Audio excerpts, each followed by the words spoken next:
Hi friends, welcome back. Friends, कुछ एलई TV brand China market में जिन specs के साथ में अपने एलई टीवी लॉन्च करते हैं या फिर ग्लोबल मार्केट में जिन स्पेक्स के साथ में एलई टीवी लॉन्च किए जाते हैं वैसी टीवी ये इंडिया में लॉन्च नहीं करते हैं। यानी कि चाइना मार्केट में या फिर ग्लोबल मार्केट में जो एलई टीवी लॉन्च करते हैं उनकी स्पेक्स काफ़ी हाई एंड स्पेक्स दी जाती हैं, लेकिन इंडिया में जब ये टीवी लॉन्च करते हैं तो उनकी स्पेक्स काफ़ी डाउनग्रेड रहती हैं। प्राइस भी चाइना मार्केट में ग्लोबल मार्केट में काफ़ी कम रहते हैं, इंडिया में तो प्राइस भी ज़्यादा रहते हैं और स्पेक्स भी डाउनग्रेड रहती हैं। जैसे कि Xiaomi ने 2025 में अभी 3-4 दिन पहले ही चाइना मार्केट में अपनी एक SQD mini LED TV series launch की है, जो कि काफ़ी हाई एंड स्पेक्स के साथ में लॉन्च की गई है और प्राइस भी काफ़ी रीजनेबल रखे गए हैं। इंडिया से कंपेयर करेंगे तो काफ़ी कुछ बेटर इन टीवी में देखने को मिलता है। तो चलिए जानते हैं Xiaomi की इस SQD mini LED TV series में क्या कुछ मिलने वाला है। और इसी टीवी सीरीज को ग्लोबल मार्केट में भी लॉन्च किया गया है, लेकिन कुछ स्पेक्स जो है उसमें चेंज की गई हैं। इन टीवी के फिलहाल यहाँ पे 4 वेरिएंट लॉन्च किए गए हैं, 55 इंच, 65 इंच, 75 इंच और 85 इंच। टीवी का लुक्स एंड डिज़ाइन अगर देखेंगे तो लुक्स एंड डिज़ाइन में बहुत ज़्यादा कोई फर्क नहीं है। ऐसे लुक्स एंड डिज़ाइन आपको इंडियन वेरिएंट्स में भी देखने को मिलते हैं। इन टीवी की डिस्प्ले स्पेक्स के बारे में बात करें तो यहाँ पर 4K VA QLED पैनल दिया गया है, मिनी LED बैकलाइट टेक्नोलॉजी दी गई है, यहाँ पर multi layer optical film integrate की गई हैं, डीपर ब्लैक हायर कॉन्ट्रास्ट देखने को मिलेगा, डॉल्बी विजन का सपोर्ट यहाँ पे दिया गया है। जो 75 इंच का वेरिएंट है उसमें 1700 निट्स की ब्राइटनेस दी जा रही है, जो कि काफ़ी ज़्यादा ब्राइटनेस यहाँ पर मिलने वाली है। 55 इंच और 65 इंच के वेरिएंट की ब्राइटनेस इन्होंने डिस्क्लोज नहीं की है, लेकिन अप्रॉक्स आपको 1500 के अप्रॉक्स इनमें भी ब्राइटनेस निट्स देखने को मिलेगी अगर इनमें mini LED backlight technology use की गई है तो, जो कि काफ़ी ज़्यादा ब्राइटनेस आई थिंक हो जाती है। इन टीवी का नेटिव रिफ्रेश रेट 144 हर्ट्ज दिया गया है, जबकि गेमिंग मोड पे इसका जो रिफ्रेश रेट है वो बूस्ट होकर 288 हर्ट्ज तक जाता है, जो कि काफ़ी ज़्यादा रिफ्रेश रेट यहाँ पे इन टीवी में दिया जा रहा है। अब तक के आई थिंक किसी और टीवी में इतना रिफ्रेश रेट नहीं मिलता है। ये TV 94% DCI P3 wide colour gamut support करते हैं। VRR यानी कि वेरिएबल रिफ्रेश रेट का सपोर्ट यहाँ पे मिल जाता है। AMD FreeSync का भी सपोर्ट यहाँ पे दिया जा रहा है। तो डिस्प्ले स्पेक्स इन टीवी की जो है वो काफ़ी बढ़िया दी गई हैं। इन टीवी के हार्डवेयर के बारे में बात करें तो Cortex A73 quad core processor, Mali G52 GPU दिया गया है, 4GB रैम दी गई है और 64GB इंटरनल स्टोरेज दिया गया है, जो कि आई थिंक काफ़ी हाई एंड स्पेक्स हार्डवेयर के मामले में यहाँ पर हो जाती हैं। चाइना मार्केट में जो ये टीवी लॉन्च किया गया है तो इसमें HyperOS 2.0 दिया जा रहा है,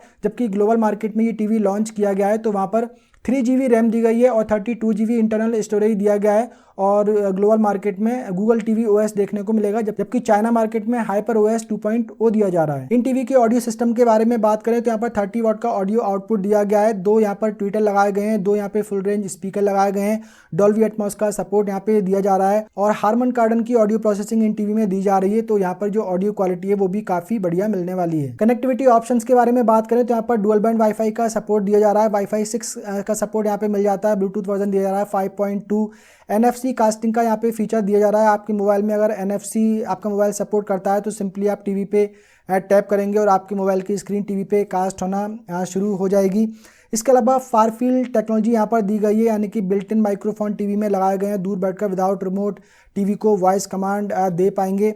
कनेक्टिविटी पोर्ट्स के बारे में अगर बात करें तो यहाँ पर 3 HDMI पोर्ट दिए जा रहे हैं, जिसमें से 2 HDMI पोर्ट HDMI वर्जन 2.1 मिलते हैं और एक HDMI 2.0 दिया गया है। इसके अलावा 2 USB पोर्ट दिए गए हैं, एक USB पोर्ट 3.0 है, एक USB पोर्ट 2.0 है। इसके अलावा AV पोर्ट दिया जा रहा है, RJ45 लाइन पोर्ट दिया जा रहा है, डिजिटल ऑप्टिकल ऑडियो आउट दिया गया है। तो सारे ज़रूरी कनेक्टिविटी ऑप्शंस यहाँ पर मिल जाते हैं। इन टीवी के प्राइस के बारे में बात करें तो जो 55 इंच का वेरिएंट है इसका प्राइस रखा गया है 2999 युआन, जो कि इंडियन रुपीस में हो जाता है 35,573 रुपीज़। 65 इंच वेरिएंट का प्राइस नहीं मिल पाया। 75 इंच के वेरिएंट का प्राइस रखा गया है 5,199 युआन, जो कि इंडियन रुपीस में हो जाता है 61,669 रुपीज़। और 85 इंच के वेरिएंट का भी प्राइस यहाँ पे फिलहाल नहीं मिल पाया है। तो वे चाइना मार्केट के हिसाब से देखेंगे तो प्राइस इनके काफ़ी कम रखे गए हैं, लेकिन इंडिया में अगर ये टीवी लॉन्च किए जाते हैं तो डेफिनेटली इनके जो प्राइस हैं वो काफ़ी इंक्रीज़ कर दिए जाएंगे।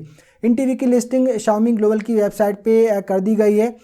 चाइना में जो टीवी लॉन्च किए गए हैं और जो ग्लोबल मार्केट में लॉन्च किए गए हैं तो उनकी स्पेक्स में थोड़ा सा फ़र्क है, हार्डवेयर सेम है, लेकिन जो 75 इंच का वेरिएंट है चाइना मार्केट में 1700 निट्स की ब्राइटनेस दी जा रही है, जबकि ग्लोबल मार्केट में जो ये टीवी लॉन्च किया गया है उसमें 1200 निट्स की ब्राइटनेस दी गई है और 144 हर्ट्ज का यहाँ पे रिफ्रेश रेट दिया गया है। तो डॉल्बी विजन IQ का सपोर्ट मिल जाता है। तो कुछ यहाँ पे थोड़े बहुत चेंजेस ग्लोबल मार्केट में किए गए हैं, और जो चाइना वेरिएंट है उसके हिसाब से थोड़े से डिफरेंस तो देखने को मिलेंगे। लेकिन जैसे कि यहाँ पर देखेंगे प्रोसेसर सेम है, A73 माली G52 GPU है, और यहाँ पे 3 GB की रैम दी गई है और 32 GB का इंटरनल स्टोरेज दिया गया है ग्लोबल मार्केट में, जबकि चाइना मार्केट में 4 GB रैम और 64 GB का इंटरनल स्टोरेज दिया जा रहा है। वाईफाई 6 का सपोर्ट यहाँ पे दोनों ही वेरिएंट में मिलने वाला है, चाइनीज़ और ग्लोबल वेरिएंट में। यहाँ देखेंगे तो ये गूगल टीवी दिया जा रहा है ग्लोबल मार्केट की टीवी में, और जो चाइना में लॉन्च किया गया उसमें HyperOS दिया जा रहा है। तो ये टीवी तो ये काफ़ी बढ़िया लॉन्च किए गए हैं। अब आप पता नहीं इंडियन मार्केट में ऐसा क्या है कि इंडियन मार्केट में जब ये अपने टीवी लॉन्च करते हैं तो उनकी जो स्पेक्स हैं वो बिल्कुल हाफ कर देते हैं। जो चाइना में स्पेक्स दे रहे हैं उसकी हाफ स्पेक्स ही एक तरीके से दी जाती है, मतलब सब कुछ यहाँ पे थोड़ा थोड़ा जो है वो डाउनग्रेड कर दिया जाता है। तो आई थिंक ऐसा नहीं करना चाहिए। जो चाइना में लॉन्च किए जा रहे हैं टीवी वो इंडिया में भी लॉन्च करना चाहिए। आई थिंक प्राइस के हिसाब से थोड़ा सा इसका हो सकता है कि ये इंडिया में जो है सस्ते टीवी लोग परचेज करना चाहते हैं, तो फिर स्पेक्स उनके हिसाब से दी जाती हैं, और सब चीज़ चाइना में बन रही है, मदरबोर्ड चाइना में बन रहे हैं, जो बॉडी है वो चाइना में बन रही है, जो पैनल है वो चाइना में बन रहे हैं। तो डेफिनेटली वहाँ पे मैन्युफैक्चरिंग करना थोड़ा आसान होता है, सस्ते में पड़ता है। इंडिया में जब टीवी इंपोर्ट किए जाते हैं या फिर सारे पार्ट्स यहाँ पे लेकर आते हैं तो इतने सारे टैक्सेस लग जाते हैं कि उनके प्राइस काफ़ी ज़्यादा इंक्रीज़ हो जाते हैं। तो कहीं ना कहीं प्राइस को भी मेंटेन रखना है और टीवी भी ठीक ठाक देने हैं, तो इसीलिए इससे आई थिंक हो सकता है कि इंडिया में इतनी अच्छी स्पेक्स नहीं दी जाती हैं। तो उम्मीद तो ये करते हैं कि इस तरीके के जो टीवी हैं वो इंडिया में भी लॉन्च होने चाहिए। वही बहुत टाइम से चला आ रहा है, 2 GB रैम और 16 GB इंटरनल स्टोरेज, वही 2-4 छोटी मोटी चीज़ें ही यहाँ पे दी जा रही हैं। किसी किसी टीवी में 120 हर्ट्ज रिफ्रेश रेट का सपोर्ट मिलता है, 60 हर्ट्ज से ऊपर जाते ही नहीं है, लेकिन यहाँ पर तो नेटिव रिफ्रेश रेट ही 144 हर्ट्ज का दिया जा रहा है। तो ये तो भाई कमाल की बात है यहाँ पर। तो इंडिया में भी इस तरीके के टीवी लॉन्च होना चाहिए। तो आज के वीडियो में फिलहाल इतना ही। उम्मीद करता हूँ ये इन्फॉर्मेशन आप लोगों को पसंद आई होगी। आपका क्या कहना है इस बारे में, इस तरीके के टीवी इंडिया में लॉन्च होने चाहिए या नहीं होना चाहिए, कमेंट करके आप ज़रूर बताइए। वीडियो अगर पसंद आया हो तो वीडियो को लाइक कर दीजिए, शेयर कर दीजिए। अगर आपने पहली बार हमारे चैनल पर विजिट किया है, चैनल को सब्सक्राइब कर लीजिए, बेल आइकन को भी प्रेस कर दीजिए। मिलते हैं किसी अगले वीडियो में, तब तक के लिए बाय बाय।